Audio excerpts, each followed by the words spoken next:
Bismillahirrahmanirrahim. Assalamualaikum warahmatullahi wabarakatuh. Perkenalkan, nama saya Royadi. Saya Bunga Aleda Zahra. Saya Trisaida. Saya Naswar Yahuda. Saya Ati Sulaika. Dan saya Sahendra. Baiklah teman-teman, di sini kami dari kelompok 1 akan membahas tentang materi pembelajaran dalam perspektif psikoanalisa. Selamat menyaksikan.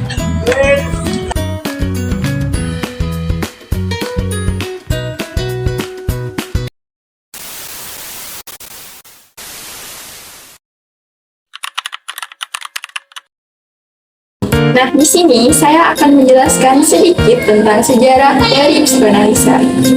Teori psikoanalisa mulanya dikembangkan oleh Sigmund Freud dan para pengikutnya sebagai suatu cara untuk memahami dan mengobati gangguan mental. Kemudian, Freud pun merumuskan teori tentang struktur kepribadian manusia, yang dimana ternyata manusia ini dipengaruhi oleh dorongan-dorongan secara tidak sadar. Hal ini pun lalu dikaji lebih dalam lagi dan kemudian muncullah teori psikoanalisa yang berkaitan dengan rasa cemas, rasa takut, mekanisme pertahanan diri, rasa tertekan, rasa trauma, dan lain sebagainya, yang mana perasaan-perasaan ini dapat mendorong manusia dalam melakukan segala sesuatu. Nah, dari sinilah kemudian teori ini dikaitkan dengan pembelajaran dan muncullah pembelajaran dalam perspektif psikoanalisa. Sekian yang dapat saya sampaikan, kurang lebihnya mohon maaf dan akan dilanjutkan oleh rekan-rekan saya.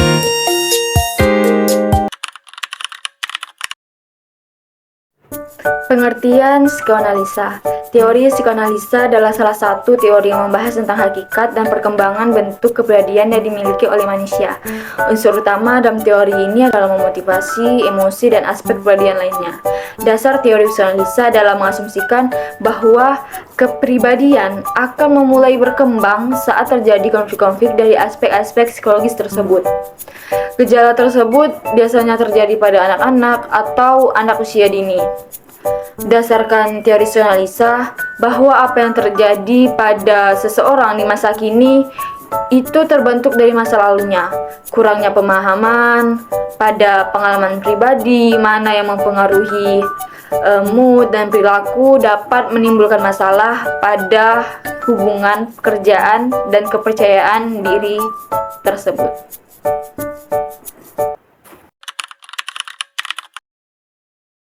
Baiklah, saya akan menjelaskan struktur kepribadian menurut teori psikoanalisa. Struktur kepribadian menurut teori psikoanalisa ini terbagi menjadi 3. Yang pertama itu ada ID. ID ini merupakan suatu dorongan pada jiwa manusia yang bersifat mementingkan kesenangan. Kemudian yang kedua itu ada ego. Ego ini beroperasi berdasarkan prinsip realitas, mencari cara realistis dan sesuai norma sosial untuk memenuhi keinginan ID. Kemudian yang terakhir itu ada superego. Superego ini merupakan sistem kepribadian yang berkait dengan penentu baik buruknya tindakan atau moralitas.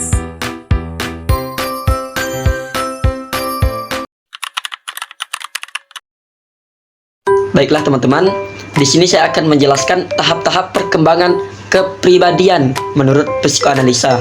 Yang pertama itu ada fase oral, yang dimana 0 sampai 18 bulan tubuh yang sensitif terhadap rangsangan adalah mulut. Yang kedua ada fase anal, yang dimana 18 bulan sampai 3 tahun tubuh yang sensitif adalah anus.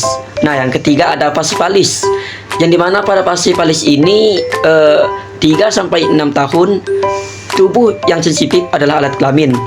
Nah, yang keempat ada fase laten, yang dimana umur 6 tahun sampai pubertas dorongan seks cenderung laten atau tertekan. Nah, yang terakhir ada fase genital, yang dimana sejak individu atau pubertas dan selanjutnya alat organ reproduksi mulai mematang. Baiklah, hanya itu saja.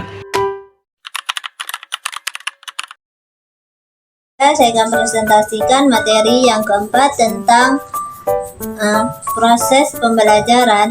Menurut psikoanalisa terbagi menjadi 2, yaitu suasana tidak menyenangkan. Yang kedua, suasana menyenangkan. Suasana yang tidak menyenangkan menghadirkan emosi negatif. Suasana yang menyenangkan menghadirkan emosi positif dan juga menimbulkan alam bawah sadar. Menimbulkan proses-proses psikologis seperti mengamati, berpikir, mengingat, menimbulkan, menolak, tidak akan menyukai pembelajaran tersebut, mendatangkan keinginan belajar. Sekian, terima kasih. Jadi kesimpulannya adalah dalam pembelajaran perspektif psikologi analisa ini melibatkan pemahaman tentang penyelidikan tentang bagaimana pengalaman masa lalu dan dinamika bawah sadar ini mempengaruhi proses pembelajaran individu.